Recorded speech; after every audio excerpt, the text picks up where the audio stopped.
All right, next up we've got Houston here taking on Oregon State, and wow, I think you look at this one here, the Houston Cougars and Oregon State Beavers. This one could be kind of a defensive game, I would think. Houston's gone under in 15 of their last 20 games. They've coming in riding one of the nation's top defenses for sure, ranking in the top 10 in both yards per game and yards per play allowed, while giving up under 10 points per game on the road so far. Oregon State comes in having dropped 5 straight dating back to last season, and I don't really have a lot of faith right now in the Pac-2 teams. Maybe when they join the new conference, that's going to be a weak conference anyways, but I just think these teams have had trouble kind of making recruits want to kind of come there too. So I think that's part of the problem with Oregon State and Washington State right now.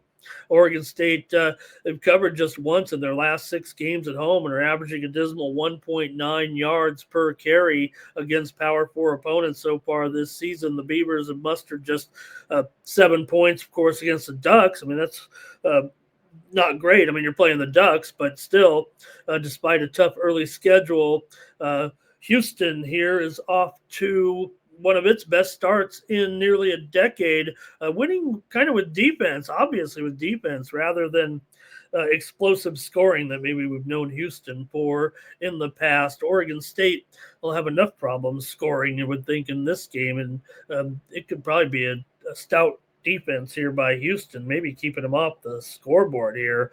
I can make some cases for Houston, for Oregon State, but not necessarily if you look at the trends either. Oregon State just 2-10 against the spread in their last 12, kind of in the time frame that this whole conference collapse thing has happened, when they basically got left without a conference. Those two teams, probably the weaker sisters, right, of the Pac-12 when the thing disbanded. Washington State and Oregon State didn't have anywhere to go and had to wait for the Mountain West shakeout here to hook back up, hopefully in a conference.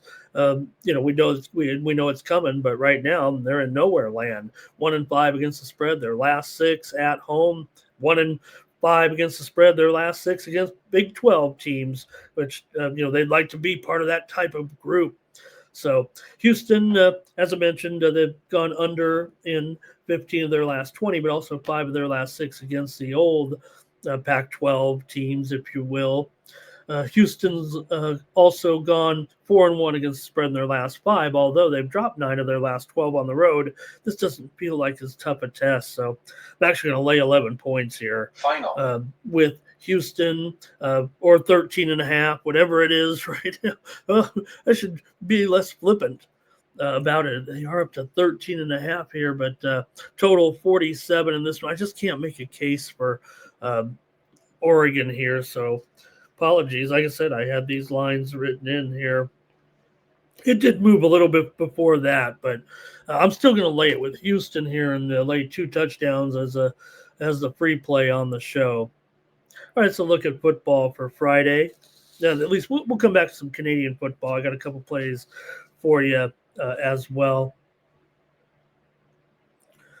All right, let's go to Major League Baseball now. And we've got some big games, and we've got some not so big games. So we'll see how quickly we want to go. Want to make sure we at least have one more day. This is going to be it for previewing every game during the regular season. I would think we're going to trim it down to what games are important on Saturday and Sunday. So listen up, because we're going to go over the teams that had a bad season one more time and maybe try to find something positive looking forward for those teams.